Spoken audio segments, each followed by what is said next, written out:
Good morning मित्रों, मैं अंशुन कुमार हिंदी साहित्य ऑनलाइन संसार में एक बार पुनः फिर आप लोगों का स्वागत करता हूं। मित्रों, आज हम उत्तर प्रदेश पुलिस के सामान्य हिंदी में हम वर्णमाला के रूप में हम आज वर्णमाला का दूसरा भाग लेकर के प्रस्तुत हैं। और आज हम लोग उस दिन हम अगली क्लास में हम लोग पढ़े थे कि उसका उच्चारण, स्थान, स्वर और व्यंजन को देखे थे, और कितने रूप का वर्णमाला होता है, कितने रूप का हमको स्पर्श व्यंजन क्या होते हैं, उस व्यंजन क्या होते हैं, अंतस्थ व्यंजन क्या होते हैं, और अपना उनका उच्चारण स्थान देखा था, और स्वर कितने प्रकार के होते हैं। तो आज हम लोग पढ़ेंगे स्वर, क्योंकि स्वर तीन प्रकार के होते हैं, ह्रस्व, दीर्घ और प्लुत स्वर। आज उनके बारे में हम जानेंगे। और अल्पप्राण, महाप्राण, अयोगवाह और जो है कि अपना इन सब सारी चीज़ों को आज हम इस क्लास में अध्ययन करेंगे। मित्रों, आप लोगों से मेरा निवेदन है कि आप क्लास को शेयर करिए, लाइक करिए, कमेंट करिए और सब्सक्राइब करिए। आप लोग जितना लोग ज़्यादा से ज़्यादा सब्सक्राइब करोगे, एक एक वर्णमाला का एक एक भाग और जितने भी टॉपिक्स हैं उत्तर प्रदेश पुलिस के सामान्य हिंदी के अंतर्गत आते हैं, चाहे पर्यायवाची हो, चाहे हो मुहावरा हो, लोकोक्तियाँ हो, सर्वनाम हो, वाच्य हो, विशेषण हो, वर्णमाला हो, तद्भव तत्सम हो, इन सब चीज़ों को मैं क्रमवाई एक ही वीडियो में क्रमवाइज सब एकदम आपको निःशुल्क मैं प्रोवाइड कराऊंगा। लेकिन आप लोग छोटा सा करिए काम। क्या आप लोगों को करना है? क्लास को सब्सक्राइब करना है, शेयर करना है, दोस्तों को शेयर करो और चैनल को सब्सक्राइब कीजिए। तो चलिए, ज़्यादा देर न करते हुए आप लोग को हम क्लास की तरफ ले चलते हैं। और आज हम लोग उसी स्वर को पढ़ेंगे। स्वर कितने प्रकार के होते हैं, और जैसे हमारा हो गया ह्रस्व, दीर्घ और प्लुत स्वर। इसके बाद हम अल्पप्राण, महाप्राण और अपना इसी सब टॉपिक्स पर चर्चा करते हैं। तो आइए चलिए देखते हैं हम लोग स्वर के बारे में। उस दिन हम लोग संयुक्त व्यंजन तक पढ़े थे। स्वर तीन प्रकार के होते हैं, प्लुत स्वर, ह्रस्व स्वर, दीर्घ स्वर। इसके बाद हम संयुक्त स्वर के बारे में पढ़े। आज हम उसी स्वर के तीनों रूपों को हम जानेंगे और इसके साथ साथ ही अन्य चीज़ों पर चर्चा करेंगे।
चलिए पहले हम हेडिंग डालते हैं ह्रस्व स्वर, क्योंकि अपना स्वर तीन प्रकार के होते हैं।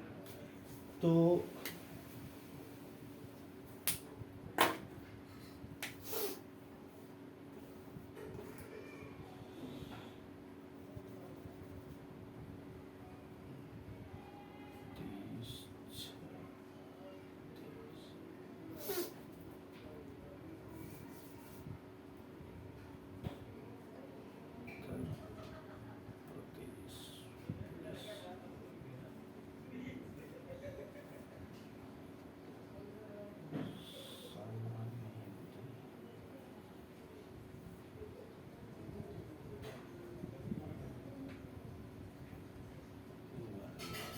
लोक वर्णमाला के रूप में चर्चा कर रहे हैं।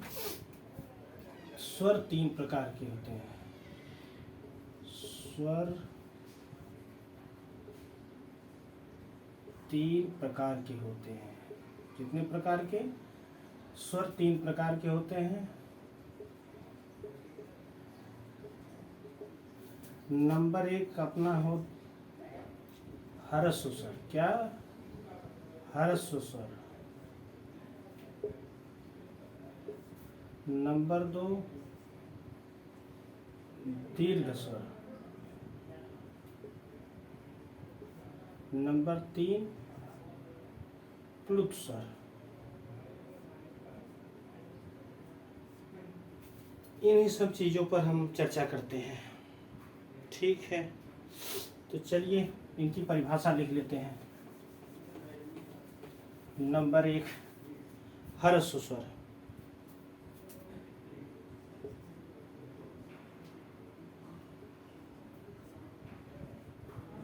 स्वर हेडिंग डाल देते हैं। इसके बाद इसकी परिभाषा लिखिए। ह्रस्व स्वर होता क्या?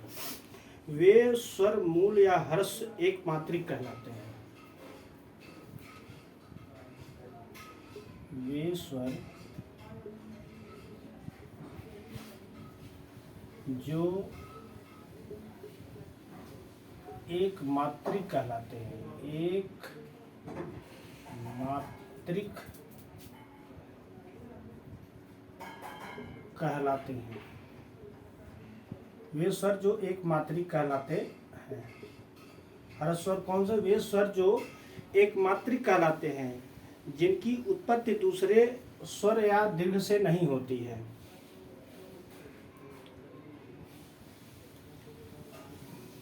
जिनकी उत्पत्ति दूसरे स्वरों से नहीं होती है। जिनकी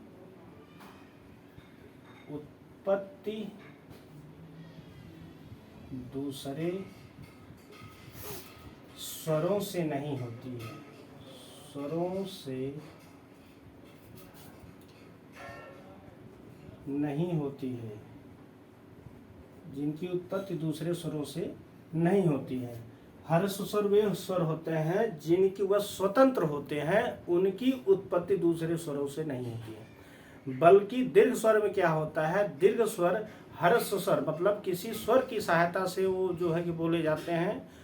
व्यंजन भी होते हैं, लेकिन ये ह्रस्व स्वर में क्या होता है? वह स्वतंत्र होते हैं। वो किसी मतलब किसी की आवश्यकता नहीं होती है। जैसे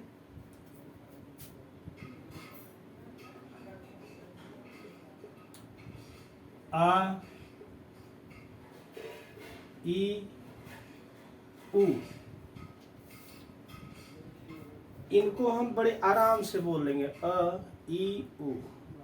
लेकिन इसमें हमको बल भी नहीं लगाना पड़ रहा है, बड़ी आसानी से हम इसको बोल रहे हैं। एक तरीके से जान लीजिए कि जिसमें कम बल लगा करके या कम बल लगा करके जिसमें खिंचाव ना हो, उसको हम क्या ह्रस्व स्वर बोलते हैं। और जिसमें अधिक बल लगा के बोलना पड़ता है, उसे हम दीर्घ स्वर कहते हैं। और प्लुत स्वर के उसमें इन दोनों से तिगुना बल लगा के बोलना पड़ता है, उसे क्या कहते हैं? प्लुत स्वर कहते हैं।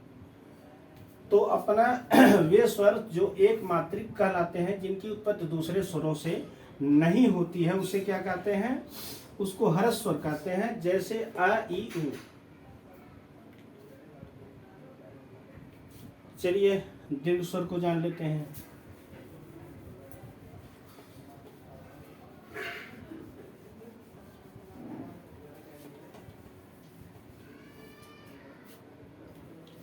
हेडिंग डालिए दूसरी दीर्घ स्वर।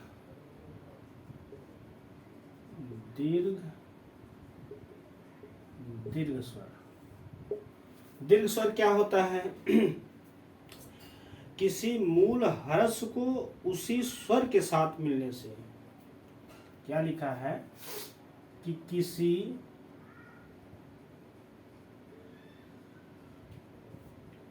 मूल स्वर को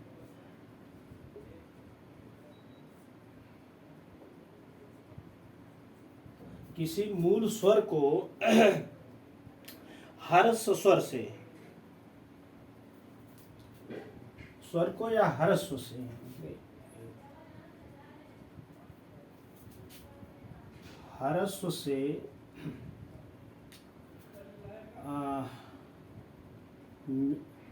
ह्रस्व से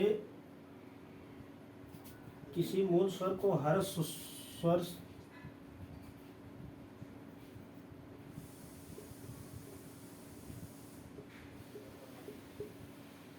से किसी मूल स्वर को ह्रस्व स्वर से साथ मिलने से, किसी मूल स्वर को ह्रस्व स्वर के साथ मिलने से दीर्घ स्वर बनता है। क्या बनता है? दीर्घ स्वर बनता है, और उसी को हम क्या कहते हैं? दीर्घ स्वर कहते हैं। बात समझ, किसी मूल स्वर को ह्रस्व स्वर के साथ मिलने से,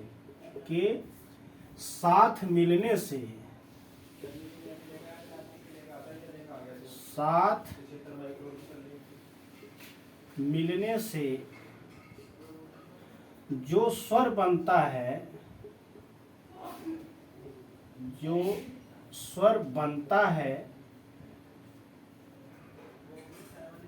उसी को हम क्या कहते हैं? उसी को हम दीर्घ स्वर कहते हैं। उसे हम दीर्घ स्वर कहते हैं। क्या कहते हैं? दीर्घ स्वर कहते हैं। परिभाषा को सही तरीके से जानते रहिए। हवा में काम चलाने से नहीं बनता है कि कोई बता दे आ यू ह्रस्व स्वर है, आ ई दीर्घ स्वर है और प्लुत स्वर है। तो इस प्रकार से आप लोग परिभाषा को सही तरीके से जानते रहिए, इसके बाद आपको पहचानने में आसानी होगी। तो देख लीजिए, दीर्घ स्वर किसी मूल स्वर को ह्रस्व स्वर के साथ मिलने से जो स्वर बनता है, हम उसे हम दीर्घ स्वर कहते हैं।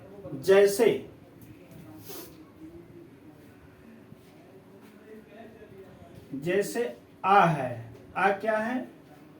एक ह्रस्व स्वर है, और इसी ह्रस्व स्वर में एक और ह्रस्व स्वर मिला दिया जाए तो क्या बन जाएगा? आ बन जाएगा। ई है प्लस ई है, इससे मिलने से क्या हो जाएगा? बड़ी बन गई। ऊ है प्लस ऊ है बराबर ऊ।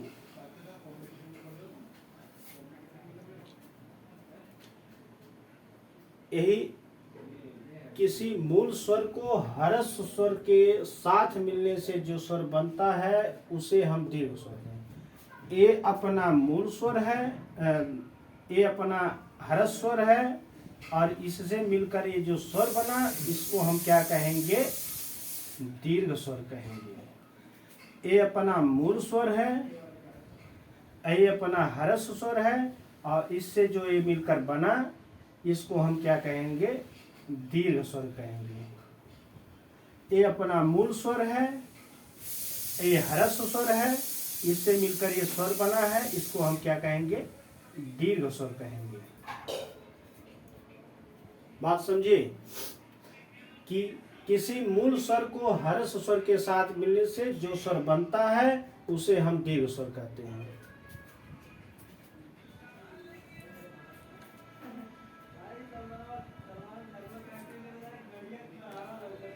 चलिए आगे लिखते हैं।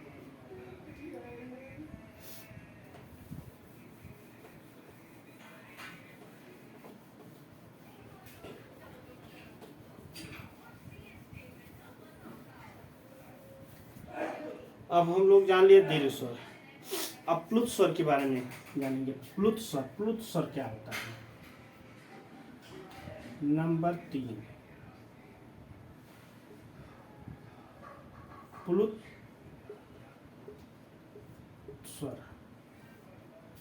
स्वर। दीर्घ को हमने जान लिया कि मूल स्वर के साथ जो ह्रस्व स्वर मिल करके जो स्वर बनता है, उसे हम दीर्घ स्वर कहते हैं। और प्लुत स्वर क्या होता है कि जिस स्वर के उच्चारण में तिगुना समय लगता है, इन दोनों से, मतलब जिस स्वर को उच्चारित करने में तिगुना समय लगता है, यानी कि समय लगता है या बल लगाना पड़ता है, उसी को हम क्या कहते हैं, प्लुत स्वर कहते हैं। जैसे जिस स्वर को उच्चारित करने में, जिस स्वर का उच्चारण करने में,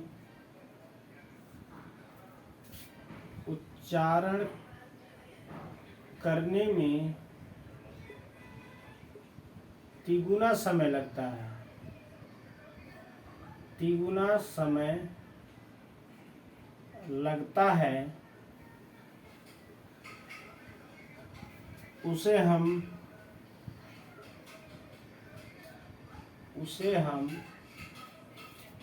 प्लुत स्वर कहते हैं,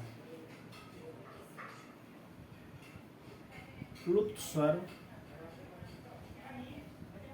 कहते हैं। यानी जिस स्वर का उच्चारण करने में तिगुना समय लगता है उसे हम प्लुत स्वर कहते हैं। तिगुना समय लगता कैसे है भैया? पहले कहे अ बहुत आराम से बोलिए, फिर कहे आ में दुगुना समय लगा।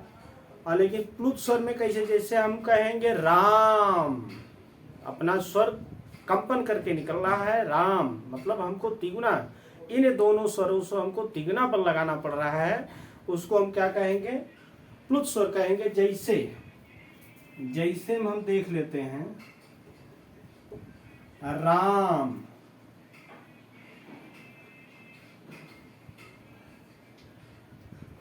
ओम, ओम कहेंगे तो अपना ओम कहने में हमको क्या होता है, ओम मतलब तिगुना समय लग रहा है।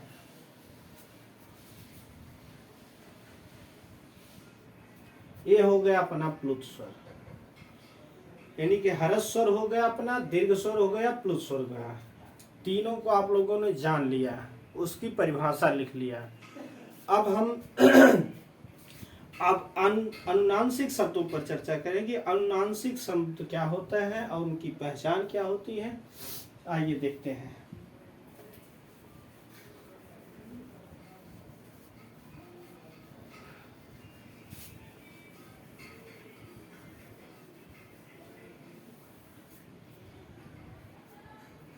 अनुनासिक शब्द क्या, अनुनासिक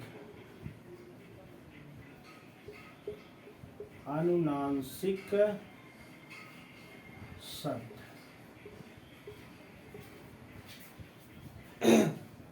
यह शब्द नहीं कि अनुनासिक से पहले लिख लीजिए, शब्द नहीं, शब्द में अनुनासिक क्या होता है। अनुनासिक या निरुनासिक, इसको हम कैसे पहचानेंगे, आया क्या होता है। यह अनुनासिक क्या होता है कि जिन स्वरों का उच्चारण हम नाक और मुंह दोनों से करते हैं, उसे हम क्या कहते हैं, अनुनासिक कहते हैं। जिन स्वरों का उच्चारण हम नाक और मुंह दोनों से करते हैं, उसको क्या कहते हैं, अनुनासिक शब्द कहते हैं। परिभाषा लिख लीजिए थोड़ी सी इसकी बात। जिन स्वरों का उच्चारण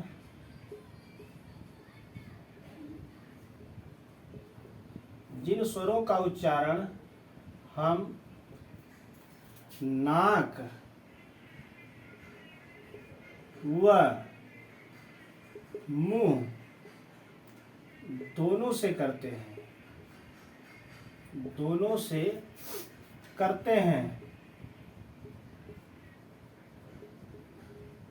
उसे अनुनासिक कहते हैं। उसे हम अनुनासिक कहते हैं। उसे क्या कहते हैं, उसे हम अनुनासिक कहते हैं। कि जिन स्वरों का उच्चारण हम नाक और मुंह दोनों से करते हैं, उसे हम अनुनासिक कहते हैं। अच्छा, जैसे हमने कहा कि गांव, दांत, मुंह, नाक। तो जो बिंदी लगी होती है उसका उच्चारण हम अगर कहते हैं कि नाक, गांव, मुंह, दांत, इन शब्द को जिसमें ऊपर बिंदी लगी होती है वही अपनी पहचान होती है अनुनासिक। और ऐसे स्वरों को हम नाक और मुंह दोनों से उच्चारित करते हैं। तो जैसे में लिख लें, जैसे जैसे गांव, नाक, मुंह, दांत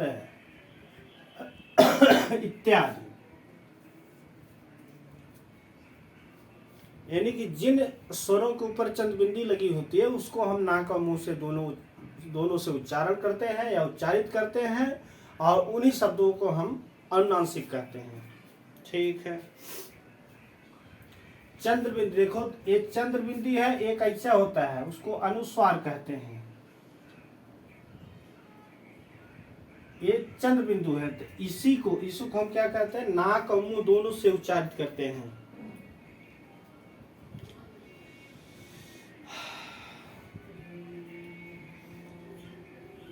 जिन स्वरों का उच्चारण हम नाक और मुंह दोनों से करते हैं उसे हम अनुनासिक कहते हैं, जैसे गांव, नाक, मुंह, दांत इत्यादि। ठीक है। अब हम अनुस्वार की बात जानते हैं कि अनुस्वार क्या होता है। अनुस्वार वर्णमाला के एक एक अक्षर को आप बहुत ध्यान से, बहुत बारीकी से, एक अच्छा 1 से 5 तक आप लोगों ने पढ़ा होगा, लेकिन अभी किसी से पूछ लिया जाए तो बता नहीं पाएगा। स्वर कितने होते हैं, व्यंजन कितने होते हैं, कितने प्रकार के स्वर होते हैं, कौन से स्पर्श व्यंजन होते हैं, कौन से ऊष्म व्यंजन होते हैं, द्वित व्यंजन कौन से होते हैं, द्विगुण व्यंजन कौन से होते हैं, अल्पप्राण, महाप्राण, घोष, अघोष, इन सब सारी चीज़ों को सही तरीके से अध्ययन करें। पक्का कन्फर्म है कि इन चारों चीज़ों से कम 4 सवाल कन्फर्म, 4 से 5 सवाल आएंगे। तो चलिए अनुस्वार के बारे में जानते हैं कि अनुस्वार क्या होता है।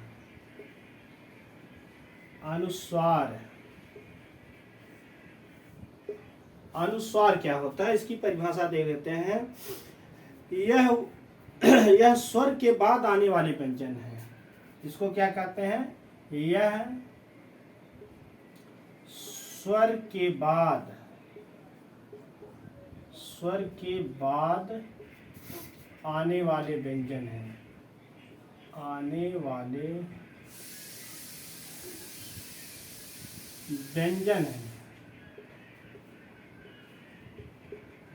ये क्या है, यह स्वर के बाद आने वाले व्यंजन हैं जिसकी ध्वनि नाक से निकलती है, जिसकी ध्वनि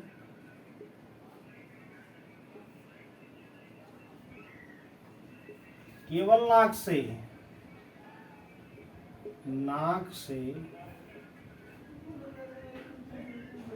निकलती है।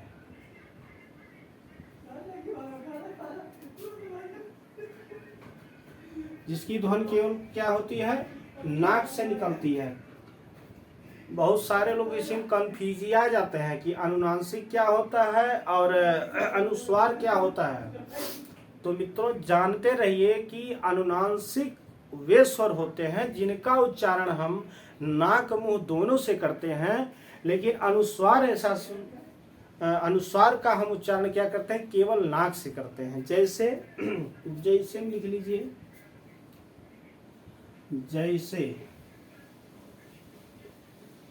जैसे हो गया अपना अंगूर, अंगद, कंकड़। क्या हो गया, अंगूर,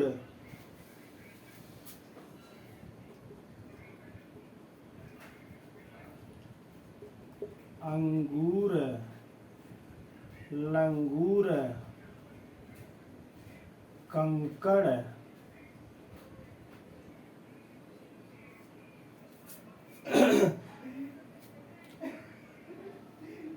अनुस्वार उसको कहता है यह वह स्वर के बाद आने वाले व्यंजन है जिसकी ध्वनि नाक से निकलती है। ठीक है, अब तो आप लोग समझ ही गए होंगे कि अनुस्वार क्या होता है और अनुनासिक क्या होते हैं। अब हम जान लेते हैं कि निर्नासिक, निर्नासिक कौन से शब्द होते हैं, निर्नासिक के बारे में चर्चा करते हैं। लिख लीजिए इसको, निर्नासिक।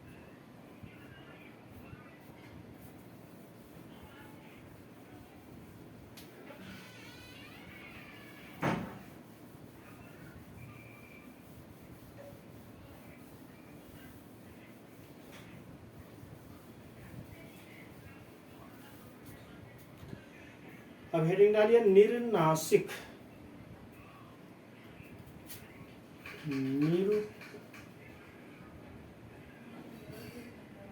निर्नासिक।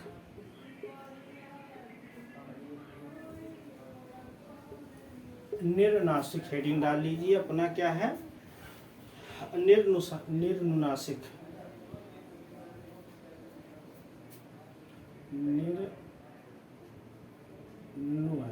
निर्नुनासिक।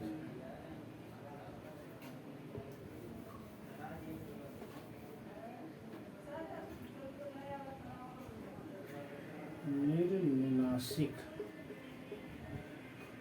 ये भी एक मात्रा होती है। निर्नुनासिक क्या होता है? अब इसकी परिभाषा लिख लीजिए कि केवल मुंह से बोले जाने वाले सस्वरों को, केवल मुंह से बोले जाने वाले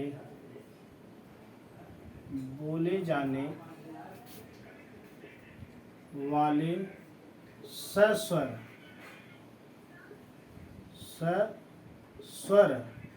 केवल मुंह से बोले जाने वाले सस्वर क्या कहलाते हैं अपने? सस्वर वर्णों को निर्नुनासिक कहते हैं। सस्वर वर्णों को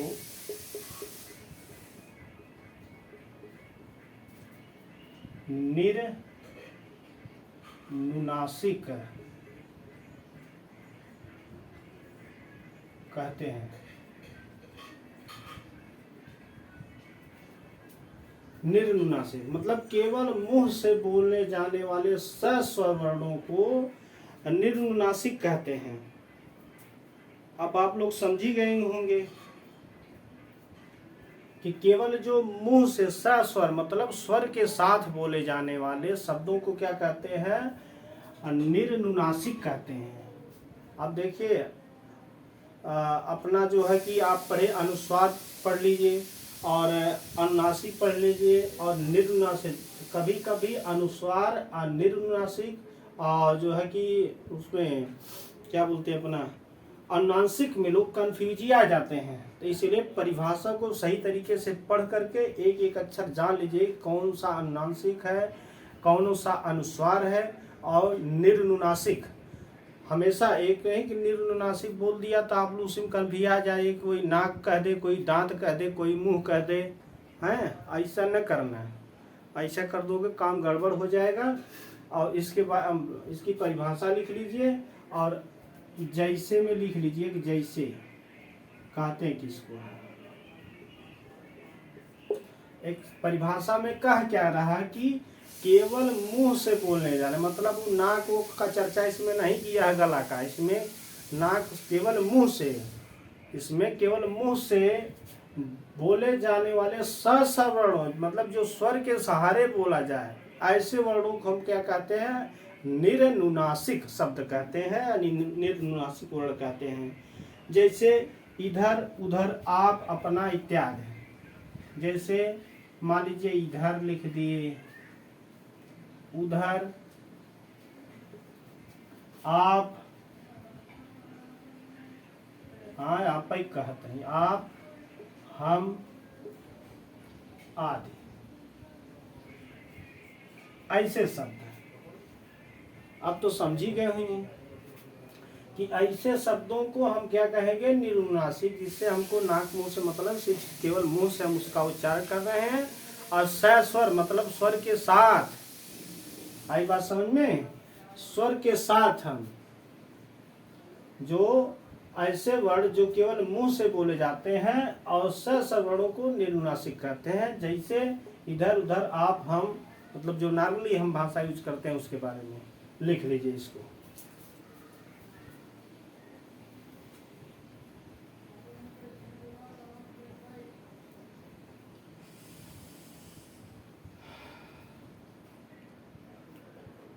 चलिए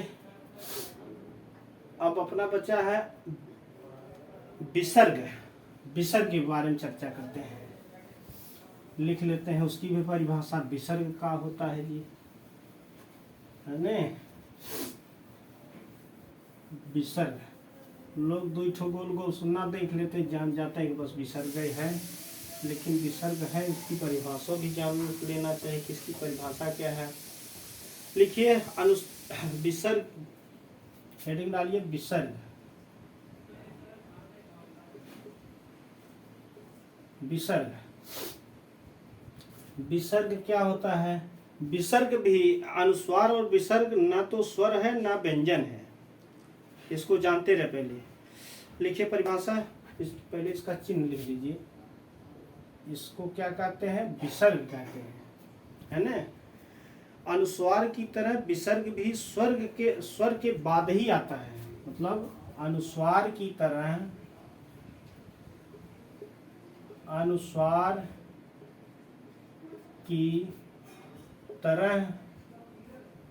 विसर्ग भी, अनुस्वार की तरह विसर्ग भी स्वर के बाद आता है। किसके बाद आता है? स्वर के बाद आता है। स्वर के बाद आता है।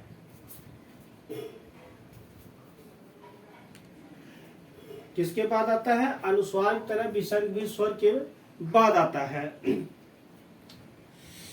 अच्छा, यह व्यंजन है और इसका उच्चारण ह की तरह होता है। अच्छा भी, यह क्या है? यह व्यंजन है, यह व्यंजन है, इसका उच्चारण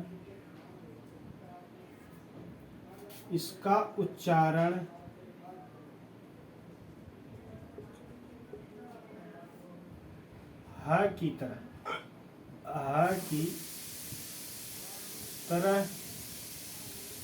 होता है।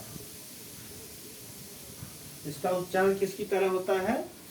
इसका उच्चारण ह की तरह होता है। और इसका ज्यादा से ज्यादा प्रयोग कहाँ होता है? संस्कृत में होता है। जैसे देखते हैं अयम कह, तोयम कह, तमाम प्रकार के होते हैं संस्कृत में। अह, मह, कह, तो इसका ज्यादा प्रयोग विसर्ग का किसमें होता है? संस्कृत में होता है। तो इसको जानते रहिए। फिर जैसे लिख देते हैं मनः, जैसे मनः, अतः,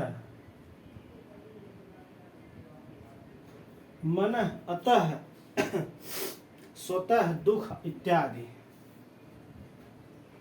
स्वतः दुख इत्यादि। ये हो गया अपना विसर्ग। परिभाषा लिख लीजिए।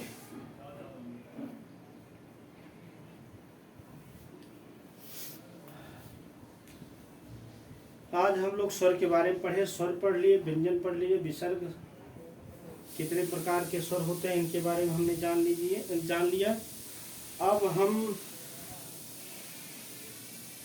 एक टेबल बनाएंगे, शॉर्टकट में बता रहे हैं। एक टेबल बनाए, एक टेबल में हम सभी को अपना उच्चारण स्थान भी हम उसमें जान लेंगे, अल्प प्राण महाप्राण भी जान लेंगे, स्पर्श व्यंजन भी जान लेंगे, घोष अघोष भी जान लेंगे, और उष्म भी जान लेंगे, और जो है कि अंतस्थ भी जान लेंगे। एक ही टेबल में, एक टेबल आपने बस सही तरीके से उसको दिमाग में बैठा लिया, बना लिया बार बार, उसी टेबल से हम अपना इन सब 4 चीज़ों को हम कवर कर सकते हैं।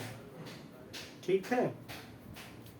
तो चलिए पहले तो हम उस स्पर्श व्यंजन लिख ही देते हैं, इसके बाद तो फिर चलिए।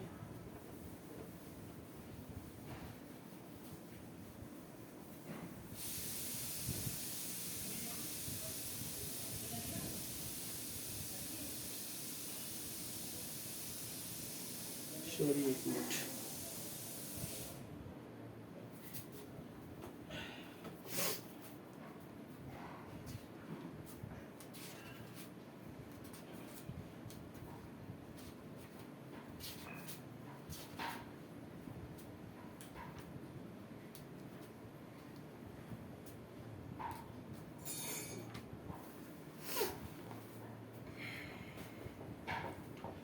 तो चलिए हम वो चीज़ को हम लिख लेते हैं, वो जो टेबल आपसे बता रहे थे, टेबल हम बना लेते हैं।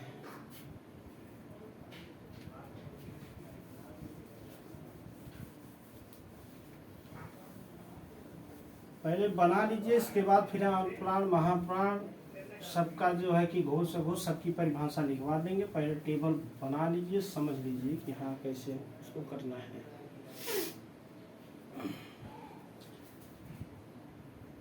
पहले कंठ, क से कंठ,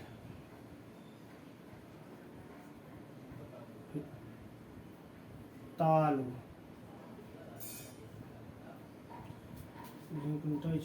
तालु ऋतुषाणा मूर्धा,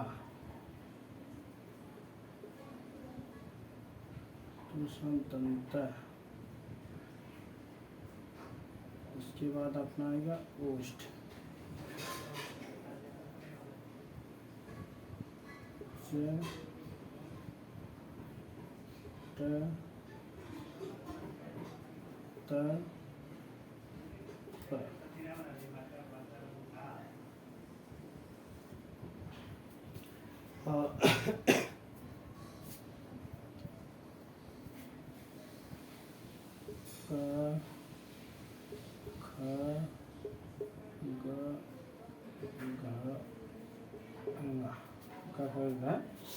अंगा,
यहाँ हो जाएगा उच्चारण,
यही अपना टेबल है। टेबल को आप बना लीजिए। एक ही टेबल से हमको घोष घोष अर्ध स्वर अंतस्थ अल्पप्राण महाप्राण, अगर यही टेबल आप लोगों के दिमाग में बैठ गया, इसी से कम अगर अर्ध स्वर पूछेगा तब भी हम बता लेंगे, अंतस्थ पूछेगा तब भी हम जान लेंगे, अल्पप्राण महाप्राण पूछेगा तब भी जान लेंगे, और घोष अघोष पूछेगा तब भी हम जान लेंगे।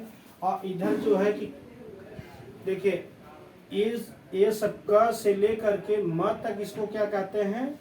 स्पर्श व्यंजन कहते हैं। क से म तक क्या कहते हैं? स्पर्श व्यंजन है। और इसके बाद अकुह विसर्जनिया नाम कंठ, मतलब अ और क वर्ग, मतलब अ से लेके मतलब ये दो अ, इसके बाद क वर्ग मतलब क में कौन से? तो क ख ग घ अंगा, इसको हम किससे बोलेंगे? कंठ से बोलेंगे। इचु ईशानाम तालु, मतलब ई प्लस य, और च वर्ग मतलब इचुय, मतलब ई प्लस य और च वर्ग को हम किससे इचु ईशानाम तालु, इसको हम किससे बोलेंगे तालु से बोलते हैं। च छ ज झ इया, इसको हम किससे तालु से बोलते हैं। इसके बाद ट वर्ग अपना है ऋतु ऋषाणाम मूर्धा, मतलब री री ऋष को बोलते हैं री री री और ट वर्ग, री और ट वर्ग को हम किससे बोलेंगे मूर्धा से, ऋतु ऋषाणाम मूर्धा। इसके बाद ऋतुल ऋतुल दशानाम दंत, मतलब ली री ल लपरी का मतलब ऋतुल ऋतुल मतलब री और त वर्ग। त वर्ग में कौन से शब्द आते हैं त थ द ध न, ऋतुल दशानाम दंत, इसको किससे दांत के सहारे से बोला जाता है। उपु मध्यनीय नाम ओष्ठव, मतलब उ और प वर्ग को हम उ और प वर्ग में कौन से आते हैं प फ ब भ म, इसको हम ओष्ठ से बोलते हैं। और महाप्राण देखिए, अब इसको चाहे इस तरीके से कर लीजिए, एक लिख दीजिए,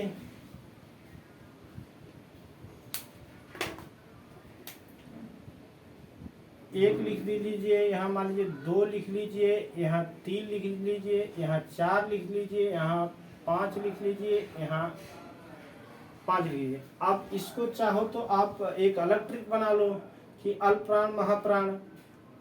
जैसे अल्प प्राण हो गया, कितना है, एक यहाँ है अल्प प्राण, एक यहाँ अल्प प्राण है, एक यहाँ प्राण, तो एक इसके बाद 3, इसके बाद 5, तो इसका क्या हो जाएगा, सूत्र बना लीजिए 135। अल्प प्राण कितना हो गया, 1 2 3 और 5, मतलब बराबर 135। एक सूत्र इसको भी बना सकते हैं, महाप्राण 2 4 मतलब 24, महाप्राण बराबर 24। एक सूत्र ये भी बना सकते हैं। तो इस टेबल को आप लोग जो है कि नोट कर लीजिए अच्छे तरीके से, इसको दिमाग में अपने जहन में बैठा लीजिए। अगर ये नोट्स को आप बना ले जाते हैं तो आप बड़े आराम से अर्ध स्वर, यार अलावा क्या है, ये अंतस्थ स्वर है, होने के साथ साथ इसको अर्ध स्वर भी कहते हैं, ठीक है।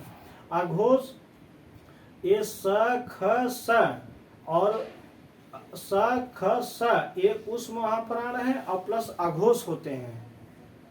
इसलिए इस टेबल को बनाने के उद्देश्य कि एक ही टेबल में आप कई चीजों को क्या कर सकते हैं, जान सकते हैं, क्लियर कर सकते हैं कि अघोष है प्लस उस महाप्राण है।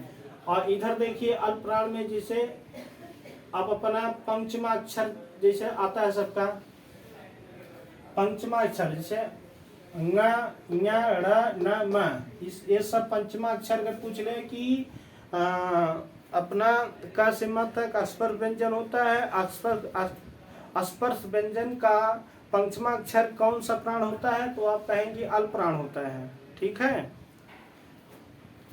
लिख लीजिए इसको।